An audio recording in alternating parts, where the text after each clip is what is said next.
bisa jalan tapi nggak nafkain anak. Di situ kata saya, dari mana nggak nafkain anaknya? Saya tiap bulan aja ngasih. Posisi kita lagi berantem, anak saya muntah kan, muntah banyak gitu di situ. Nggak ada pergerakan refleks dari badannya tuh nggak ada, malah gimana ya? Dari istri saya udah ambil itu anak daripada cuma dimanfaatin aja. Coba buat paksain tidur, pasti mimpi itu udah makin parah. Makin jadi di situ. Kata saya, wih, ya Allah kalau dibilang teh kayak orang-orang mau sekartu mau. Apa yang sering kamu dengar di telinga kamu? Awalnya sih kayak mati-mati gitu. Itu. Terus kadang kayak kemana-mana nih, pulang gitu. Kayak nggak nyaman ya? Tadinya kamu nggak kayak gini? Enggak.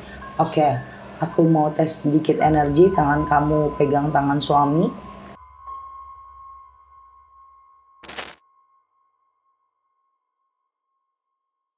Assalamualaikum warahmatullahi wabarakatuh, sahabat mistis. Kumaha daramang? Alhamdulillah. Terima kasih support kalian untuk selalu nungguin video terbaru dari Ria Puspita Official. Nah, kali ini gak cuma ada di YouTube, ada di Spotify. Nah, kalau kalian lagi di perjalanan jauh naik mobil, bosen nih, mau dengerin apa lagi ya? Nah, bisa kalian dengerin cerita aku sama narasumber di Spotify. Jadi langsung searching aja di Spotify Ria Puspita Official. Nah, buat kalian yang masih nanyain bagaimana cara menghubungiku untuk konsultasi, penanganan, pembersihan rumah kalian, pembersihan tempat usaha kalian, boleh langsung hubungi admin, ada Sasi dan Dika.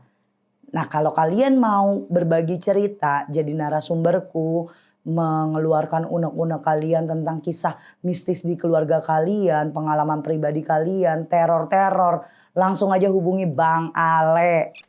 Nah, bisa di sosial media saya, ada Ria Puspita Official di Instagram, Ria Puspita Official yang di TikTok, Ria Puspita Store boleh, atau ke Bang Ale langsung. Nah, buat sahabat mistis kali ini kita akan kenalan sama narasumber yang sudah hadir, yang sudah ada di samping saya. Kita harus tahu siapa namanya, tinggal di mana, ceritanya itu cerita dia atau cerita keluarganya atau cerita temannya. Nanti kita tanya langsung, kita kenalan dulu. Assalamualaikum. Waalaikumsalam, Teh Ria. Mas, boleh kenalan di sahabat mistis, siapa namamu, tinggalnya di mana? Sok monggo. Ya, assalamualaikum warahmatullahi wabarakatuh. Waalaikumsalam.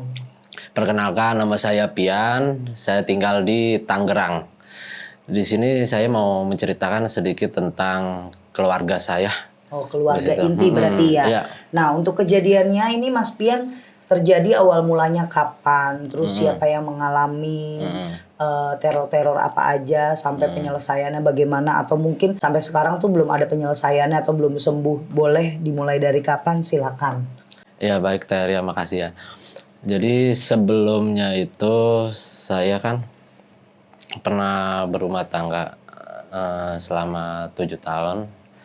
Dan memang kita intinya udah tidak ada selesai lah di situ ya. Nah, singkat cerita itu saya akhirnya berpinang lah sama istri saya gitu kan, yang sekarang. Setelah berjalannya 3 bulan pernikahan saya itu, saya pengen mengambil anak saya yang ada di mantan istri. Kenapa pengen diambilnya? Karena dia itu naruh anak bukan pada nasabnya. Itu orang lain. Gimana nggak jadi kepikiran kan gitu awalnya. Nah, akhirnya saya negosiasi sama istri saya untuk mau ngambil itu anak. Akhirnya istri saya juga memang pengen itu ambil anak karena kasihan di situ kan. Diambillah ceritanya, singkat cerita tuh diambil anak itu di bulan November 2025 kalau salah ya. Nah, di situ tuh Teh, setelah udah diambil, udah sampai ke Tangerang, itu baik-baik aja. Baik-baik aja sih, nggak ada masalah apa-apa. Cuman kesini-sini kan namanya anak ya. Kita tuh takutnya mau anak itu masih ada kangen sama ibunya. Kita sih legowo ya, maksudnya yang namanya jadi itu terbuka, apalagi dia seorang ibu gitu kan. Cuman yang bikin saya nggak senang sama istri saya juga, si ex ini suka kayak manipulasi gitu bahwa seolah-olah dia peduli sama anak itu gitu kan. Kata kita kan mikir ini maksudnya apa sih ini orang gitu kan. Bahkan pernah terjadi sebelum terjadinya saya ngambil itu, dia pernah bikin kata-kata di sosmed atau di Instagram ya kalau nggak salah, itu langsung ngebesar-besarin di sosmed itu. Jadi contohnya kayak lu ya nggak bisa jalan tapi nggak nafkain anak. Di situ kata saya, dari mana nggak nafkain anaknya? Saya tiap bulan aja ngasih seperti itu. Ternyata dicari kebenarannya, ya saya cuma diperalat doang. Sebenarnya makanya di situ geram dari istri saya, udah ambil itu anak daripada cuma dimanfaatin aja. Nah singkat cerita kan udah nih sudah diambil tuh anak itu, tetap dia di sosial media selalu berkoar bahwa seolah-olah dia peduli teh di situ. Nah akhirnya kita mencoba ya, maksudnya dari via telepon, via ini, tapi tidak ada respon baik dari si ex-nya ini gitu kan. Akhirnya kesini-sini udahlah kita samperin aja maunya gimana. Karena jangan sampai bikin fitnah. Maksud saya itu sama istri sih yang lebih berkorban, apalagi masalah anak ya di situ. Akhirnya kita datang nih teh, posisi di pas bulan puasa. Bulan puasa itu. Puasa kemarin. Tahun kemarin. Bulan kemarin itu saya sama istri datang dengan secara baik-baik. Tapi dia itu kayak jarang pulang ya, jarang pulang, kata tetangga di situnya mah. Nah, tapi di situ aja respon si anak ketakutan ketemu si ex ini, ketakutan. Akhirnya kita coba udahlah pulang aja lah nih, gitu kan, pulang aja, orang nggak ada gitu kan. Pas mau pulang, akhirnya si ex itu datang. Muncul. Akhirnya kan pergo kan, kaget dia juga. Akhirnya karena udah pala tanggung di situ, selesaikan. Kita cuma pengen tahu doang maksud tujuannya itu apa. Dia seperti itu di sosmed, dan untuk pertanggungjawaban sebagai orang tua ini ke anak itu seperti apa. Kan dia langsung tegasnya dia itu udah masing-masing diperjelaskan sama istri saya itu, namanya seorang ibu yang namanya masing-masing itu nggak ada yang namanya masing-masing. Apalagi itu hak lu sebagai orang tua gitu kan. Kalau kita mah terbuka asalkan niatnya baik-baik gitu kan. Setelah itu kejadian posisi sudah mau pukul jam 1 malam. Jam 1 malam, posisi juga udah mendung teh di situ.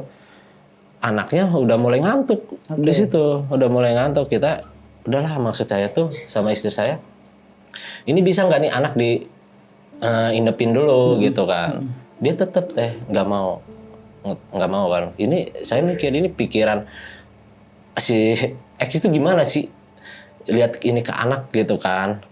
Kan akhirnya kita kepancing emosi di situ.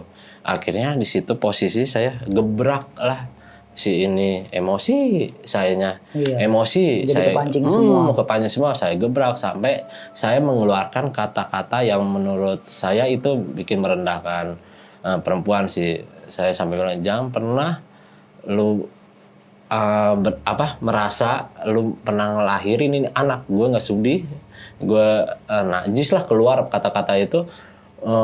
Anak ini rahim di lahir lo. Anggaplah istri gue sakit gitu lah. Gue minta pertolongan dari ini, setelah itu udah selesai, nggak ada ikutan apa-apa. Udah nggak ada. Itu setelah itu posisi kita lagi berantem, anak saya muntah kan, muntah banyak gitu di situ. Nggak ada pergerakan refleks dari badannya tuh nggak ada, malah gimana ya? Ya kayak ngeliat orang udah. Jadi kayak nggak ada hati nurani seorang Ya, Ibu ke itunya anaknya. di situ kata saya benar kurang ajar nih kan, pikir saya gini. Udah langsung saya bilang, udah negosiasi, udah nanti subuh saya ambil, tetap gini, tetap nggak ada. Akhirnya memang saya mengeluarkan selembaran gertakan. Nih, kalau memang lo ini tanda tangan masalah hak asuh anak gitu kan. Oh sini, siap saya mah. Akhirnya tanpa ada mikir gimana tanda tangan aja udah. Nih sudah selesai, pergi lo gitu kan. Nah di situ awalnya udahlah kita pulang kan. Ya baik-baik aja, setelah itu baik-baik aja. Nah ada beberapa minggu atau hampir mau udah lewat, singkat cerita dari itu kejadian itu, mulailah Apa tuh yang pertama dirasain? dirasain istri saya itu kayak macam dia mimpi ketemu si X dan itu kayak pengen mencoba buat dibawa kemana, ya intinya di terornya dibawa kemana, ke gunung atau ke sumur kayak gitu kan. Intinya gimana caranya nih si ini mati. Oke. Gitu. Nah sering ke situ, saya jujur aja kayak menyepelekan. Saya cuma bilang, dia cerita ke saya akhirnya gini, udahlah Mi, namanya bunga tidur, udah jangan terlalu dipikirin banget. Emang dia sedikitnya memang apa-apa suka dipikirin kan, tapi maksudnya dia itu ini tuh bukan ini loh, karena setiap habis mimpi besoknya pasti kejadian. Apa contohnya? Contohnya Salah satu. dari salah satunya mulai timbul dari si anak. Anak itu tadinya pendiam, nggak apa, sekarang berontak benar-benar, bahkan tenaganya kuat banget, orang dewasa aja kalah. Gitu kan, sampai bikin ya sedikit bikin gara-gara. Kadang dia yang harus bisa maaf, contoh kayak dia mau ke kamar mandi aja, harusnya mau pup dia bisa, harusnya kamar mandi, ini enggak, malah kayak sembarangan gitu. Setelah itu kadang ke rumah orang, dia main sengaja pup di rumah dia, di ruang tamu dia. Kan bikin cekcok. Umur berapa tahun? Kalau dulu masih 6 tahun jalan ya, kalau sekarang udah mau masuk 7. Oke. Di situ. Yang saya kan sebagai pribadi, yaitu ibaratkan anak sambung dari istri saya tuh, jadi saya kepikiran nih jadi nih, ya Allah, anak gue kenapa nih gitu kan, sampai begini, bikin ulah terus. Nah makanya kata saya, awalnya ya cuma pertengkaran keluarga biasa lah, pikir saya gitu kan. Kesini sakit nih, setelah dari mimpi terus terjadi sesuatu pasti sakit dia. Oke.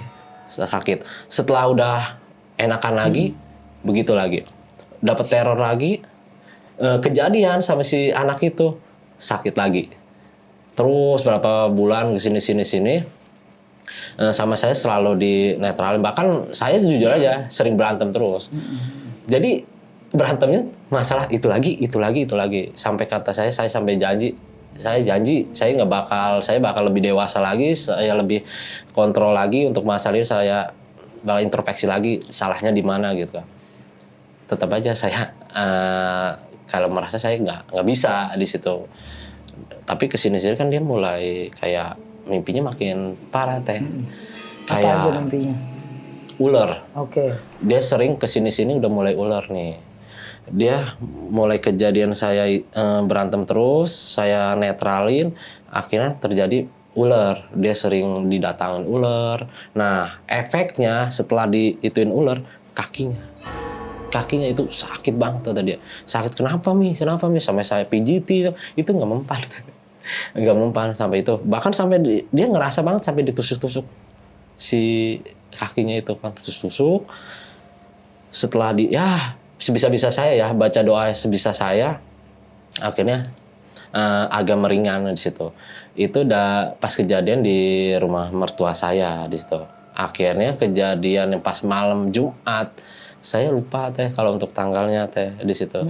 Posisinya pas malam Jumat, ngerasain sama kayak gitu, tapi kejadiannya setelah dia pulang kerja ada kejadian sama anak saya, dapat laporan nih si ini begini kan dia kepikiran ya.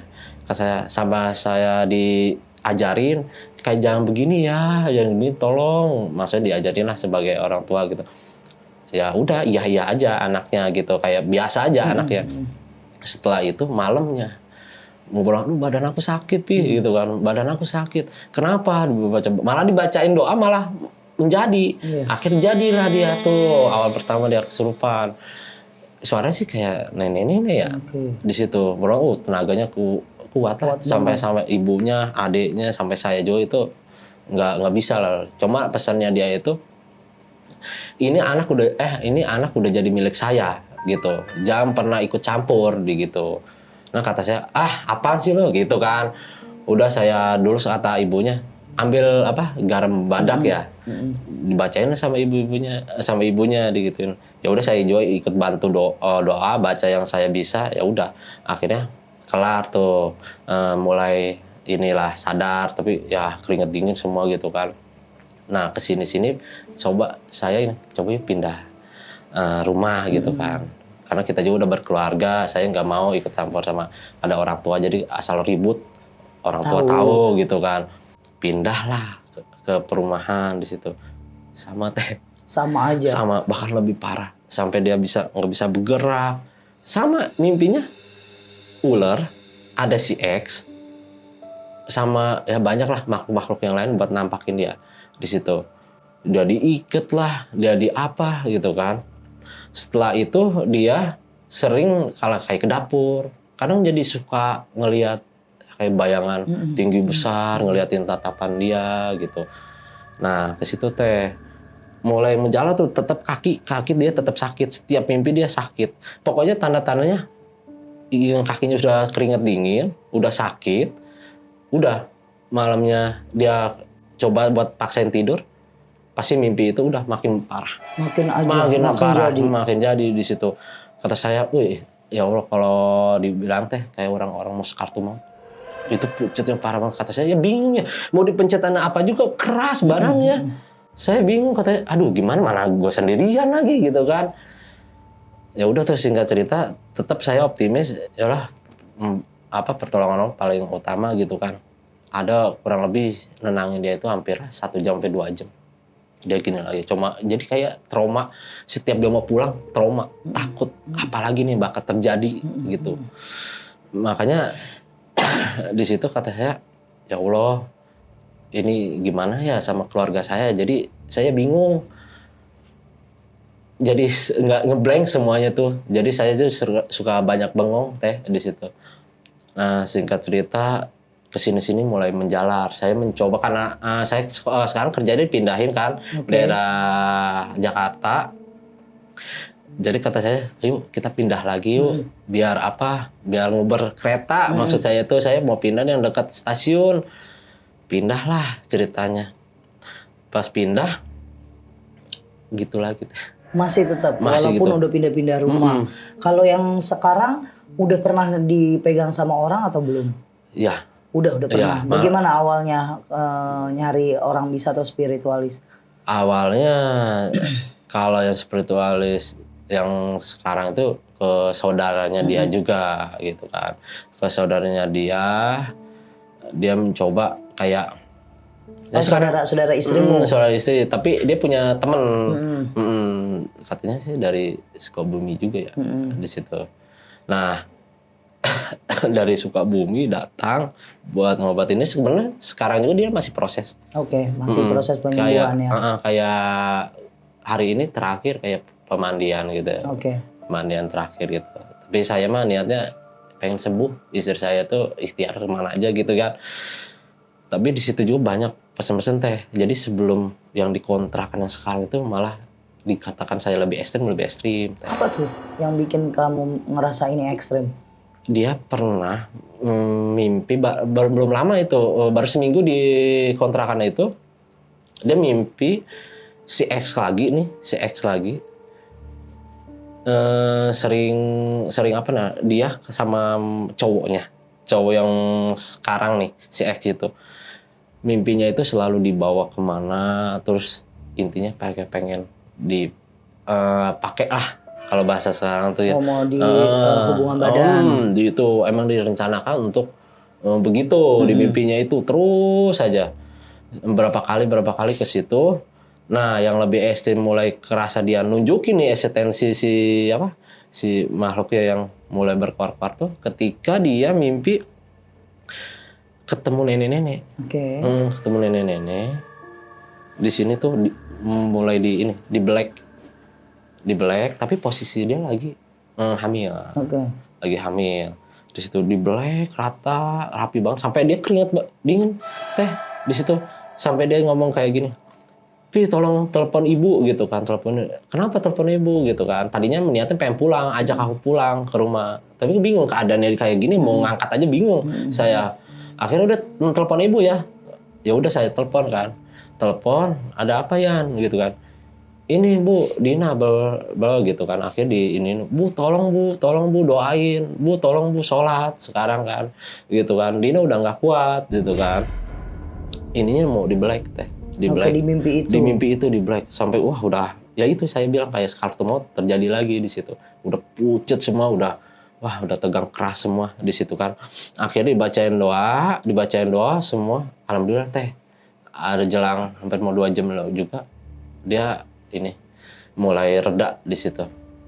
Tapi tetap posisi dia kayak nggak bisa tidur teh. Nggak bisa tidur. Nah, besok paginya nih. Saya kan di situ juga saya nggak bisa tidur ya. Iya. Ya gelisah semuanya. Gelisah, jadi semua nggak bisa tidur berapa minggu berturut-turut saya nggak bisa tidur. Kerja aja di kerjaan aja sampai ditegur.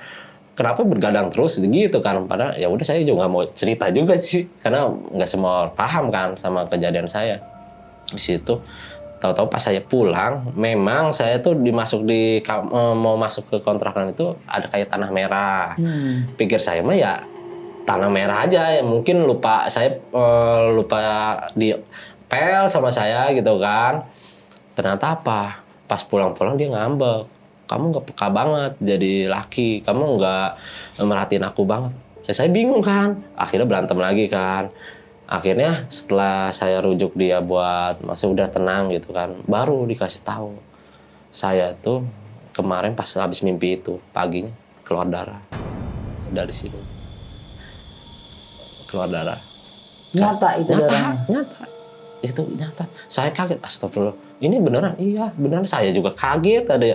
Pikir saya, Mak, ini jadi posisinya tuh setelah main apa sebelum main lah pokoknya. Dia itu keluar darah. Kata saya, ya Allah, gue lelai banget ya jadi laki. Gue nggak tahu kejadian sama istri gue sampai begini. Di situ teh malamnya bener teror, bisikan banyak, terus setiap mau tidur kayak masuk dia, jadi tatapannya beda.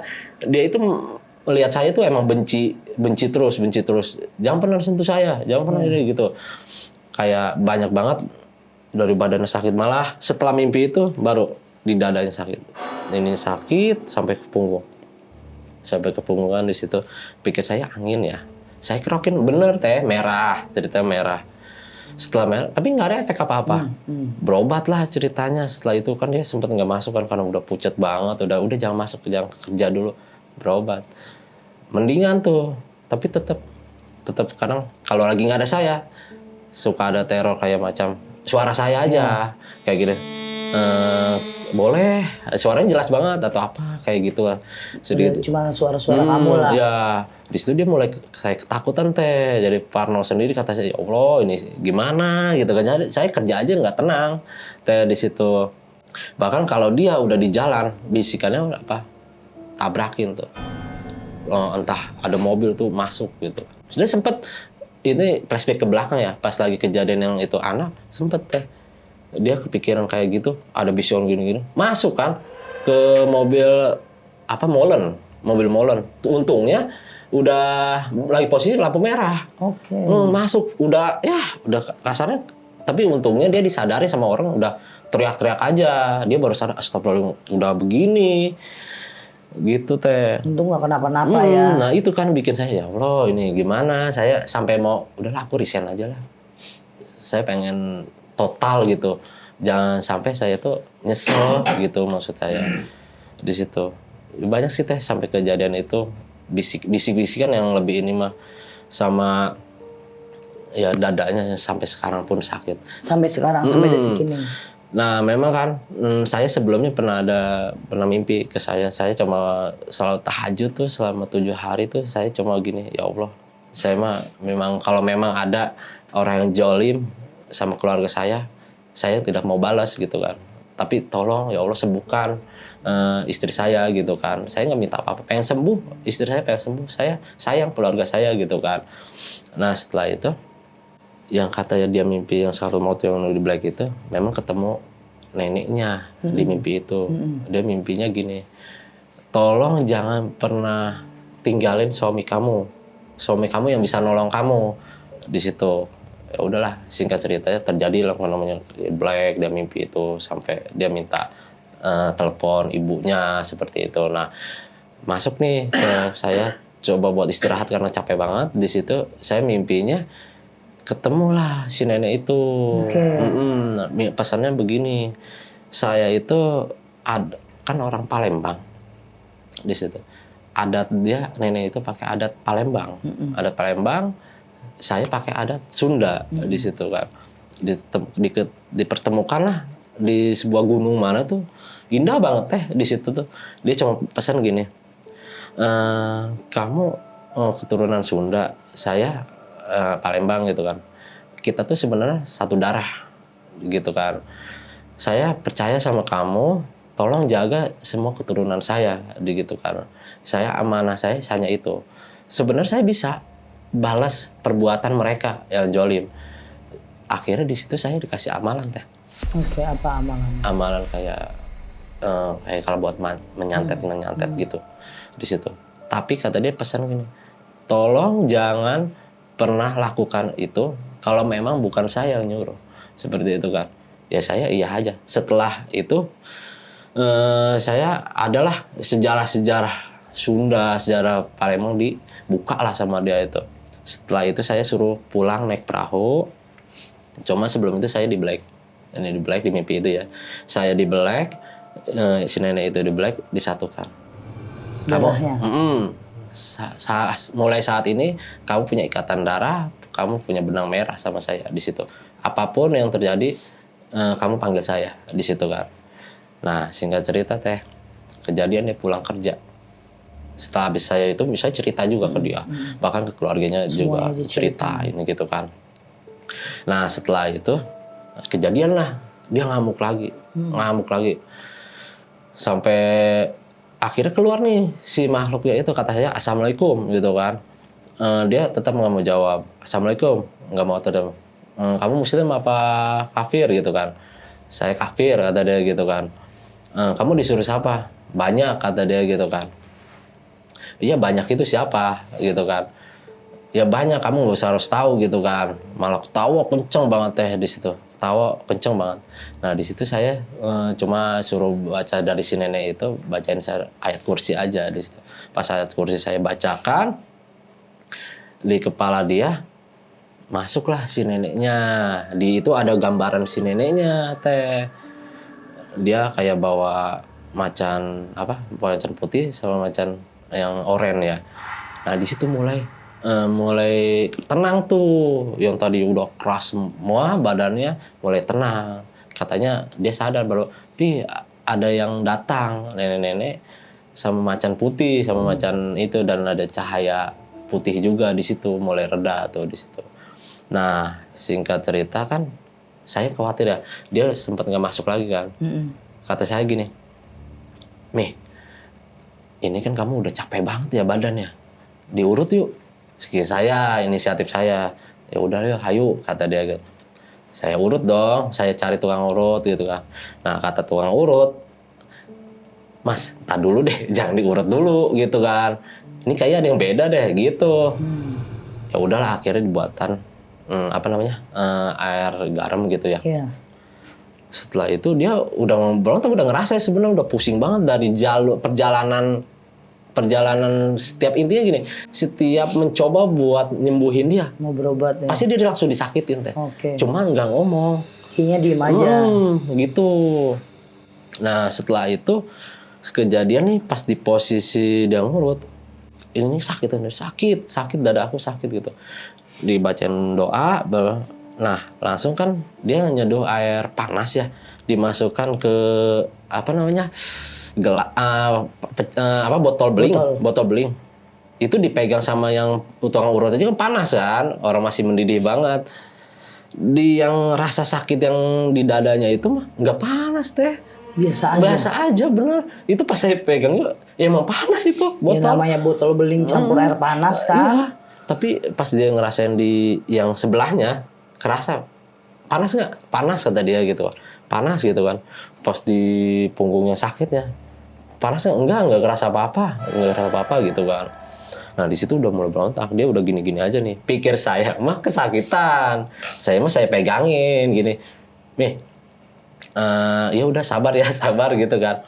Ternyata bukan teh, ternyata dia udah masuk, Oke, udah masuk udah kan. terlalu berisik. Kamunya nggak ngeh. Iya, udah megang kuping aja, teriak gitu kan. Udah gitu, siapa ini yang bawa gue kesini gitu kan. Ambil lu, semua kata-kata udah keluar gitu kan. Itu berontak teh. Rame kan akhirnya datang tuh, saya itu kok banyak ustaz. Di situ banyak ustaz. Dibacain apa juga nggak mempan. Sama sekali nggak mempan, malah diocehin, malah dibales pakai bahasa dia lagi, ngasal Quran lagi gitu sama si Marku. Kata saya, ini gue gimana nih kan. Udah kepikiran aja. Tapi di situ saya karena nggak ada yang mau megang dia kan, karena mungkin tahu nggak mau terima atau apa, saya pegang tuh. Di situ saya ada kayak apa sih, kayak emosi nggak tahu kenapa, kayak nggak sadar aja. Udah aja suruh baca ini, nah taunya saya juga nggak sadar teh. Oh, kamunya juga ikut. Nggak sadar, tapi nggak sadar saya mau nolongin dia. Kata si tukang urutnya itu, ternyata saya macan yang masuk. Pas udah itu baru panas tuh ke si ininya kesakitan di situ. Baru berasa. Baru berasa. Kalau sekarang lagi pengobatan lagi atau enggak? Sebenarnya lagi proses. Cuma mandi doang. Setelah itu sih nggak ada info apa-apa sih. Cuma setelah itu dari pengobatannya itu katanya dari si ininya, si A-nya yang bekas si X-nya dia gitu. Jadi dari mantanmu juga, dari mantan dia juga. Double lah. Soalnya dulu pas sebelum itu saya pernah mencoba buat ngambil hak asuh anak dia. Karena apa? Kasihan teh sebenarnya. Maksudnya kan dia begitu ya. Saya pengen namanya anak yang masih kecil, harusnya kan harus ke ibunya lah. Nanti setelah dia udah waktunya mah boleh memilih kan. Setahu saya sih seperti itu ya. Gitu. Kita mau niatnya baik-baik, pengennya ke situ, tapi malah yang si ininya mah pengen nyari masalah. Akhirnya terjadilah dulu tragedi, saya berantem teh sama si ininya, mantannya dia. Berantem sampai dia ngucap, tunjukin ilmu lu gitu kan. Kalau lu bisa lawan gue, nih tunjukin ilmu lu gitu kan. Udah setengah kita udah bubar, pulang masing-masing. Udah, tapi sempet saya balik lagi tuh. Entah berapa hari saya balik lagi untuk tukar anak gitu. Karena sekolah si yang anak ceweknya pengen sekolah di deket saya lah gitu sama istri. Yang ini yang anak cowok pengen sama dia. Seperti itu. Anaknya berapa, Kak? Anak istri? 2? Anak istri 2. 2, dan dua-duanya sekarang di kamu atau di mantan suami istri? Yang satu di mantan istri, yang satu di saya.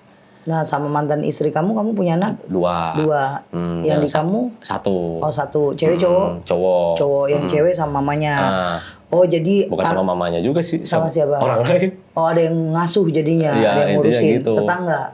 Kurang tahu juga. Oke. Berarti pas setelah ke orang bisa itu baru ketahuan lah kalau istri dikerjain juga sama mantan suaminya. Ya. Tadinya kamu nggak tahu. Iya, nggak tahu. Oke, kalau sekarang kita ngobrol sama istrimu boleh nggak bareng di sini? Boleh. Boleh. Yuk, sayang sini yuk. Saya di mana? Boleh nih di sini. Oke. Siapa namanya sayang? Dina, rasanya gimana sekarang badanmu? Masih sakit sih teh di dada. Di dada yang paling sakit banget. Sama kepala. Sama kepala. Boleh teteh tanya, ini ada jam-jamnya atau udah nggak ada jamnya lagi? Ada jam-jamnya teh. Jam berapa aja sayang? kan kerja nih pulang jam 10. Nanti bisa tidur sebentar. Terus Jam pas 10 apa tidur sayang? jam 10 malam. Oh jam 10 malam, oke. Tidur sebentar, terus tiba-tiba nanti jam 2 itu udah nggak bisa tidur lagi teh. Apa rasanya, Din? Itu kayak pertama sih kayak rep-rep gitu teh. Cuman aku kan kayak langsung bangun gitu ya. Terus abis itu ya udah tiba-tiba kayak sakit nih, kayak ngebangunin dia, tapi nggak bisa tidur gitu-gitu. Sakitnya nusuk banget. Iya teh kayak jalan dari dada tengah gitu. Maaf ya teh, dulu juga kan pernah ada kayak tumor payudara ya. Aku mikirnya awalnya gitu. Oh ini kambuh kali gitu. Tapi sebelah kanan, iya. Tapi kok 1 bulan ya kayak gini, terus di sini panas banget ya. Terus kadang kalau di kerjaan itu kayak ditimpa kayak apa sih benda berat banget, sampai aku tuh kayak abis ngambil air kan, terus ke toko balik lagi ngeliatin orang sekitar nih kayak mau ngecek saking kayak berat banget sebelah, perasaan masih sama kurang gitu teh, saking kayak ada sesuatu yang berat gitu. Ternyata ya gitu aja. Terus saya berobat cuma diagnosanya lambung gitu. Oke, berarti kamu udah ke dokter ya. Udah, Terus 4 nanya kali. di payudara kamu aman. Terus aku mau tanya, apa yang sering di mimpi kamu sayang? Awalnya sih kayak ular. Oke. Terus abis itu ular itu ular besar banget ya. Pas tinggal di rumah ibu, pas anaknya baru datang. Jadi ularnya tuh ular besar, kayak ngeliatin aku, kayak mau gimana ya, kayak mau ngedeket. Terus abis itu, Merhatiin kamu ya. iya. Terus abis itu kayak ada ular juga sih banyak teh, kayak ular yang hijau kecil-kecil di kaki, kayak ngelilit gitu. Oke. Di telinga, apa yang sering kamu dengar di telinga kamu? Awalnya sih kayak mati-mati gitu. Itu. Terus kadang kayak kemana-mana nih pulang gitu. Kayak nggak nyaman ya. Tadinya kamu nggak kayak gini. Enggak. Oke, aku mau tes sedikit energi. Tangan kamu pegang tangan suami. Yuk, pegangan. Nah, gitu. Khusus Dina dipejamin matanya. Tarik napas, la ilaha illallah terus. Baca itu terus sampai kamu ngelihat ada nggak yang di pandangan kamu keluar muka manusia atau binatang. Kalau manusia wujudnya kayak gimana, kalau binatang wujudnya seperti apa. Yuk fokusin. Mulai lagi la ilaha, sambil relax ya sayangnya, jangan tegang banget. La ilaha illallah, buang, tarik lagi. La ilaha illallah, buang terus. Makin tenang lagi, makin rileks lagi, makin santai lagi. La ilaha illallah, buang. La ilaha illallah, buang terus.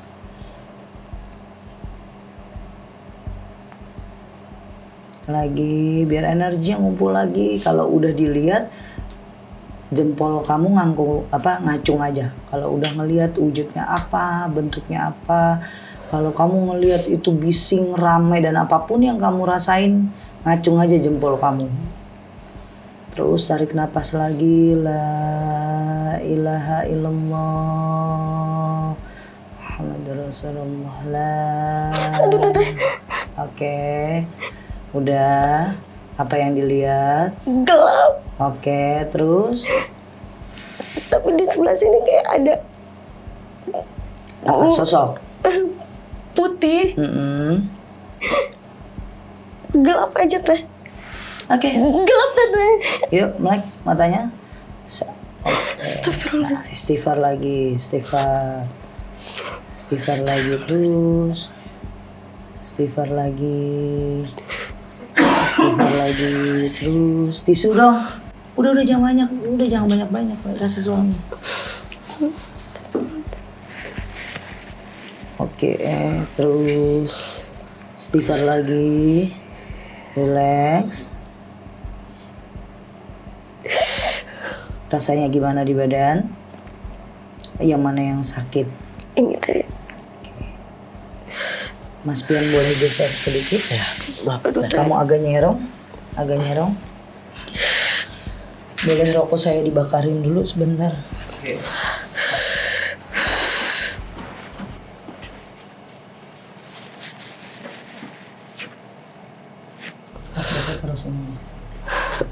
Istighfar ya. La ilallah, la ilaha illallah, istighfar. Di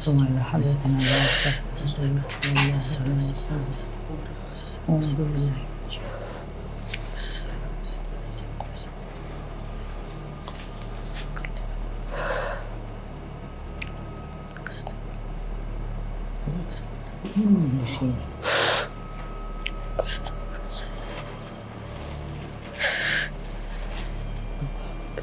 Titiknya ada 2 nih di sini.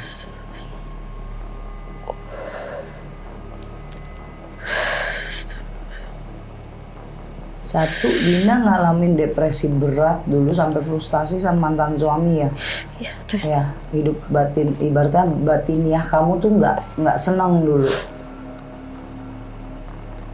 Ini ada segi psikisnya juga keganggu juga karena traumatik yang lama banget.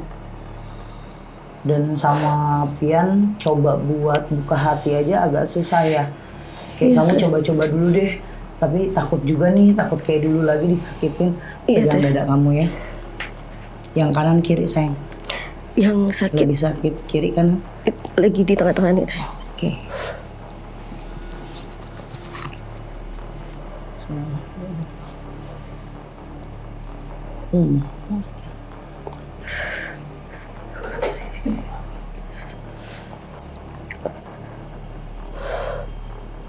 Tarik nafas. Oke, buang pelan-pelan. Lagi, lakuin lagi.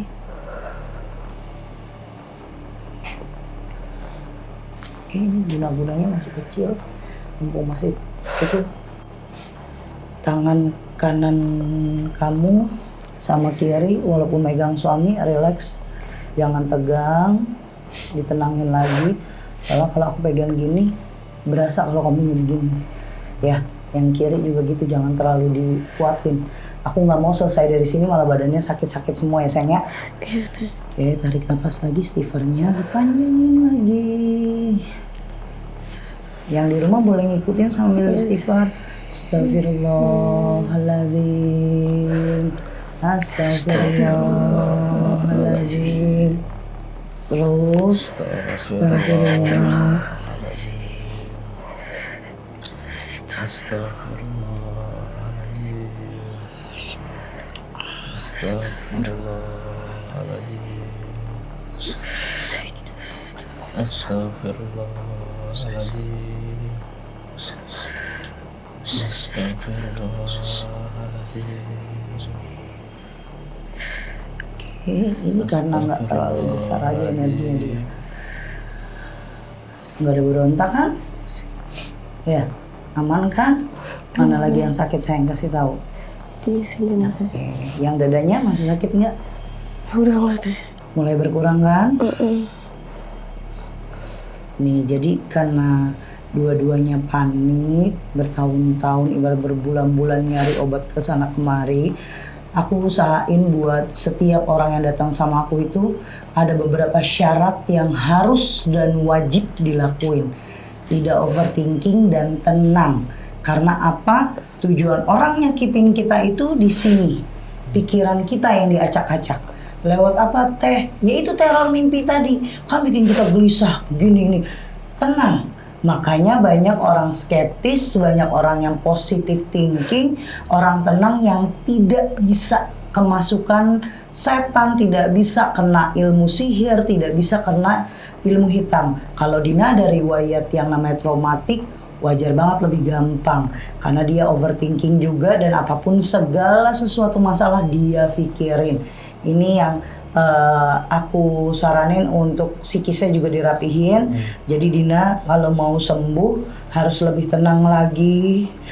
Kalau dapat masalah apapun tenang dulu. Omongin pelan-pelan, mau itu ke Mas Pian, mau ke orang lain, terus usahain ikhlas. Karena ikhlas obat yang sesungguhnya, obat itu ikhlas dulu.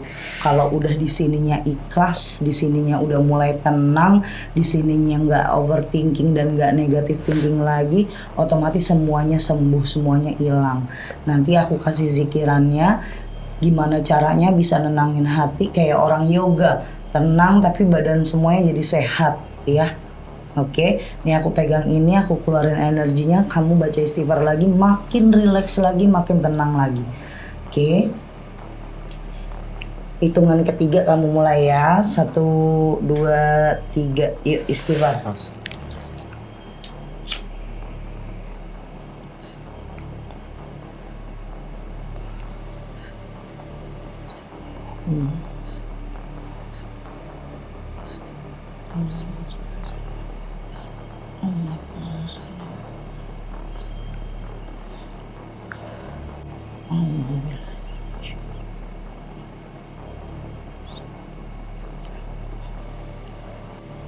Oke, rasain lagi.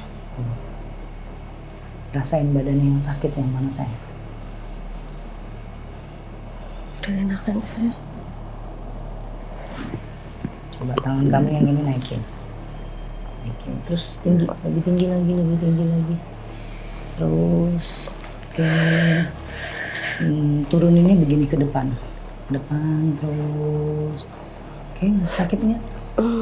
Udah enggak. Lebih enteng lagi. Iya. Ya, ditutup dulu biar nggak ada yang masuk lagi. Oke. Ya. Ini hitungannya sebenarnya kebantunya. Di sini kebantunya ada 2 hal ya buat Mas Pian sama Dina.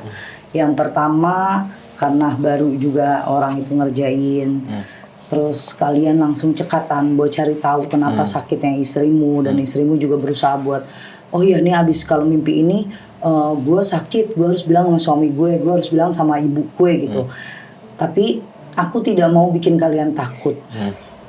Mumpung ini juga belum ada 2 tahun, 3 tahun sampai bertahun-tahun, tidak berkelanjutan kayak pasien-pasienku yang lain, kayak narasumber lain yang udah bertahun-tahun lama.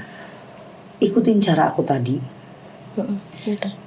Aku cuma memastikan gini, kalau kamu tidak ngikutin caraku, kamu mau sampai 10.000 ustadz, kiai, nggak akan bisa sembuh. Karena porsinya orang sembuh itu ada di kita kalau di non medis.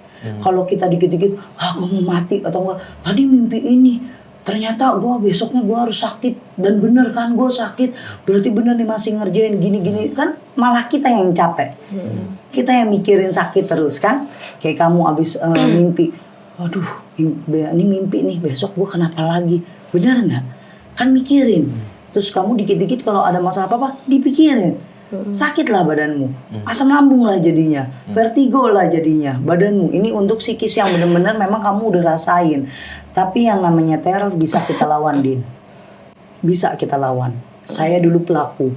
Kenapa saya bisa ngomong itu bisa dilawan orang kalau kita udah lagi ngerjain orang nih. Saya ilmu hitam nih.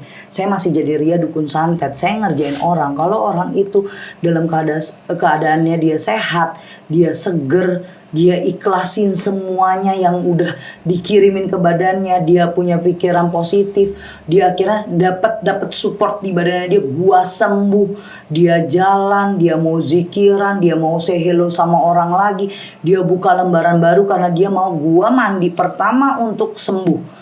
Oh mandinya pakai apa teh? Gak usah lu macem-macem, mandi biasa aja lo, keramas kayak ngilangin hadas besar, hadas kecil, keluar kamar, Dina yang baru atau gua orang yang baru gitu. Sembuh, bisa sembuh loh Din. Kayak contoh, saya ada di sini teks dari Indri.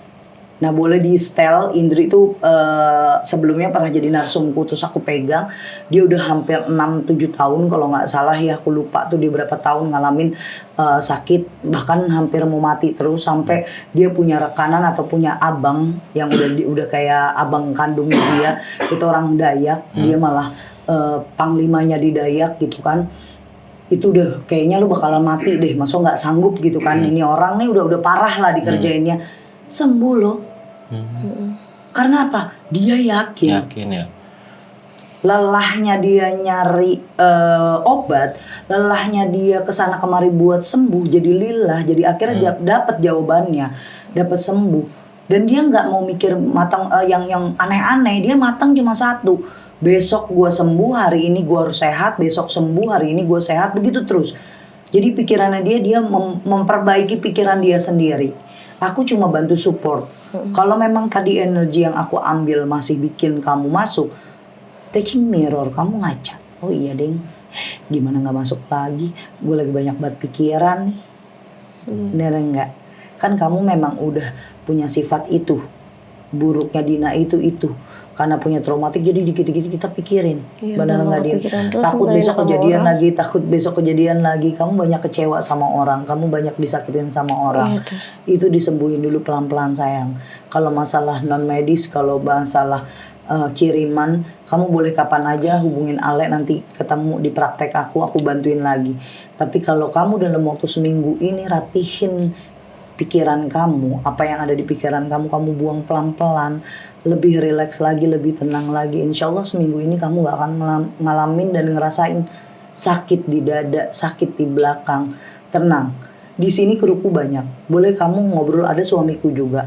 Teteh gimana sih orangnya? Teteh kalau lagi ngerjain pasien, nggak istirahat terus lanjut syuting, lanjut lagi ke rumah pasien, ya dipanggil pasien, nggak ada istirahat, saya akan jadi brutal, emosional, saya akan emosian. Karena apa? Di otak saya itu udah penuh energi negatif. Oh caranya gimana teh? Ya udah 1 sampai 3 hari saya istirahat dulu. Tidak mau nanggepin pasien, tidak mau ada kerjaan. Untuk apa rileks? Saat udah rileks, udah bersih, udah penatnya hilang, kayak on charge lagi, udah di on, udah 100% lagi, baru kita ngobrol enak. Baru kita ngerjain apapun itu enak. Ingat ya, karena kamu juga udah pernah punya medis yang juga cukup parah. Ya, sering banyak cerita dan pian jangan pernah kaitkan apapun itu dengan dengan goib. Jadi kasih masukan, support yang baik buat istri. Karena apapun itu yang dirasain istri itu butuh banget validasi dari suami. Kayak contoh aku sakit, iya sayang. Yang mana yang sakit? Jangan tiba-tiba, oh ya ini paling kamu lagi dikerjain. No, aku tidak mau itu. Ya, nanti adanya istri kamu makin jadi-jadi, makin menjadi lagi. Zikiran kecil-kecil aja nanti aku kirimin lewat Ale. Terus kalau kamu mau detox, pakai cara pasien-pasienku kelapa, boleh nanti bareng sama pasien yang datang ke tempat praktekku, kamu datang lagi ke sini, boleh kamu coba di rumah. Kalau mau coba deh teh, pakai cara teteh di rumah aja, boleh nanti Ale kasih tahu caranya. Ya, ada yang mau ditanya nggak sama teteh Dina? Nggak ada sih teh. Paham nggak yang teteh omongin? Iya. Ya, aku tahu kamu banyak beban batin dari dulu sampai sekarang. Soal hak asuh anak, tentang anak. Saya dengan suami saya pernah di posisi itu. Kita mau ngambil salah satu admin, ada yang namanya Dika, itu anak saya. Kita mau ngambil dia, mau ngambil adiknya. Yang namanya rumah tangga kalau udah divorce nggak ribut kayaknya nggak mungkin. Ada tapi 1:1000. Ada paling cuma 10% yang baik-baik aja ngasih toleransi untuk hak asuh anak. Tapi dimanapun, di Indonesia, di luar, yang namanya ngurusin anak itu pasti panas. Ada aja bersinggungan, ada aja bentrokan, ya. Caranya gimana? Doa. Kita minta sama yang punya, yang bisa ngeluluhin hati manusia. Jangan pakai yang lain. Sekian tahun, sampai ibaratnya kita udah usaha bener, terus tiba-tiba semua baik-baik aja, berarti apa? Tuhan udah ijabah. Kalau kalian dengan mantan kalian masing-masing masih berseteru, kalianlah yang ngadem, kalian yang buat adem. Kalau semua ngerasa bener ya, semua yang namanya manusia pasti ngerasa dirinya dia yang paling baik dan paling benar. Jadi aku cuma ngasih tahu kalian berdua untuk fase 1 bulan ini dan dimulai seminggu pertama ini, anteng dulu, tenang dulu. Yang ada urusin masalah yang ada di rumah, selesain yang di rumah. Kamu kerja, pulang saling tanya gimana kerjaannya, mau apa, mau minum jus, mau jalan-jalan, jalan. Gak usah mikirin yang lain dulu. Kita jangan pernah mikirin orang lain kalau diri kitanya nggak baik-baik aja. Kita dulu. Sama kayak kita nolong orang. Kita mau nolong orang, tapi kita sendiri kejepit, gimana mau nolong orang? Kita lepasin dulu jepitan itu, baru kita tolong orang. Oke? Paham Pian? Paham Dina ya? Sama kayak sahabat medis semuanya yang kalau punya ngerasa kayak permasalahan kayak Mas Pian sama siapa Dina, hadapinnya jangan, ya udah lama teh, aku udah 6 tahun beda Mbak Dina sama baru. Nggak ada yang beda. Semua cara yang aku lakuin, mau itu dia baru seminggu pun sampai yang udah 20 tahun pun sama. Syarat harus tetap dijalanin. Syarat itu udah mutlak, itulah kunci kita mau sembuh. Di tempat saya syaratnya itu 1 sampai 7 hari nggak boleh ada yang ganggu saya. Pikiranmu yang baik-baik aja, positive thinking, tidak overthinking, tenang. Saya kasih zikiran-zikiran, kalau yang Nasrani dan agama lain saya kasih bebacaannya mereka menurut agama dan kepercayaan masing-masing. Apa hasilnya? Ada rasa tenang di sini. Saya ngerjainnya Pak, ngambil energi yang punya kamu buat nyampe ke badan kamu. Sebenarnya tolak ukur dari sembuh itu kita sendiri. Kalau kita pikiran kayak misalnya malam udah mimpi yang aneh-aneh, paginya kejadian, wah jangan-jangan. Nah jangan-jangannya itu yang berkepanjangan. Kalau emang ya Allah sakit, berarti Allah lagi ngizinin kita sakit nih. Oh cari sembuhnya. Apa ya udah sakit banget nih Pian. Teteh kemarin nggak ngasih tahu, udah kelapa aja dulu. Terus ambil daun kalau bisa kamu bikin minyak kelapa atau nggak beli minyak kelapa yang asli, kasih garam sejumput, terus usapin sambil baca sholawat atau nggak Fatihah. Lebih mau gampang lagi pakai garam ruqyah. Saya kamu mandi buat tiap pagi. Jadi mau berangkat kerja pagi mandinya pakai garam ruqyah. Untuk apa? Jaga dulu badan kamu. Kamu ruqyah mandiri boleh. Jadi sambil mandiri dulu di rumah baca-baca surat pendek. Saya bantuin dari jarak jauh. Panas tadi sih. Pasti panas karena apa? Pikiran kamu lagi ngelang-lang, kan aku bilang fokus. Paham nggak? Di saat kamu tadi sekian menit kamu fokus, aman. Karena porsi kamu di sini kan bukan pengobatan, masih jadi narsum aku. Aku akan bantu itu pelan-pelan karena kamu lebih mudah dibandingin yang lain. Yang lain tuh udah tingkatnya udah sulit semuanya. Kenapa? Teteh nganggap aku mudah, berarti alhamdulillah belum separah itu. Kalau saya udah bilang kamu parah nih, baru kamu ada was-was. Tapi kalau kamu udah saya bilang ini mudah, tinggal overthinking kamu yang dikurangin. Itu bisa ngilangin semua. Jangankan kamu bilang panas, saya pernah 1 hari mau mati habis ngobatin pasien. Tapi pasien yang saya obatin WA lagi ke admin saya, nggak sembuh-sembuh tuh, udah 2 hari nggak ada rasa apa-apa. Saya cuma ngomong apa, balas ke pasien, wajar dia disantet. Karena orang yang nolongin aja dia tidak berempati dan tidak ada rasa kasihan sama saya. Pantesan orang itu nyantet. Karena saking emosi, saya yang niat bantu aja digituin, disakitin loh. Itu pakai lisannya dia. Nah, kamu sama, Teteh juga pernah ngerasain udah kita sakit, udah nggak kuat, tapi nggak ada jalan keluar buat sembuh, ngerti nggak? Bingung nih, kesini salah, ke situ salah, begini nggak ada berhentinya, masih aja tetap ikutin dulu syarat saya. Kalau kamu belum ngikutin syarat saya, kamu masih di sini, masih duduk bareng sama saya, belum pulang, belum ngalamin, belum jalanin syarat-syarat saya, belum ngerasain enaknya gimana. Oke Dina, Pian, dukung terus istrimu, kamu juga saling dukung, ibadahnya dinaikin lagi, sholat malamnya yang malas naikin lagi, wajibnya yang malas ditutupin lagi yang bolong-bolong, oke? Wah, untuk sahabat mistis nih, ikutin saran-saran yang baik, kalau yang buruk buang aja. Ada buat kalian yang masih bawel banget teh, kenapa sih belum dibalas satu-satu? Kalian gak mungkin dibalas sama admin, kalau adminnya yang jawab, karena pertanyaan kalian, saya yang jawab. Admin cuma ngelempar ke saya. Kalau sayanya lagi puasa, sayanya lagi syuting kayak gini, atau saya lagi ngerjain pasien, kalian belum dapat jawaban ya sabar. Ya, orang sabar pasti jawabannya dikabul sama Allah. Kalau udah baru tahapnya di konsul aja udah babi bu, udah marah-marah, udah ngomel-ngomel, udah nggak sabaran. Saya cuma bilang wajar nggak sembuh-sembuh. Karena apa? Ada syarat yang harus kalian jalanin. Nanti saat jadi pasien saya itu sabar dan tenang. Saya ngerjain banyak orang, saya megang banyak orang aja, saya sabar. Satu-satu teliti, pelan-pelan, kan biar jadi sembuh. Bukan asal kita datang, orang kayak cukur rambut, potong pulang. Cukur, potong rambut, pulang. Dicukur, potong, pulang. Nggak kayak gitu. Ada tahap-tahapnya. Pokoknya sahabat bisnis yang masih mau konsultasi ke Dika dan Sasi, sabar, tunggu. Dan kalau memang kalian baru WA terus dibalas, berarti itu rezeki kalian. Karena Allah tidak akan nuker rezeki siapapun. Terima kasih buat Pian, terima kasih buat Tina. Naikin sabarnya lagi, ikhlasnya lagi. Terima kasih buat sahabat mistis. Makin sabar lagi, makin ikhlas lagi. Assalamualaikum warahmatullahi wabarakatuh.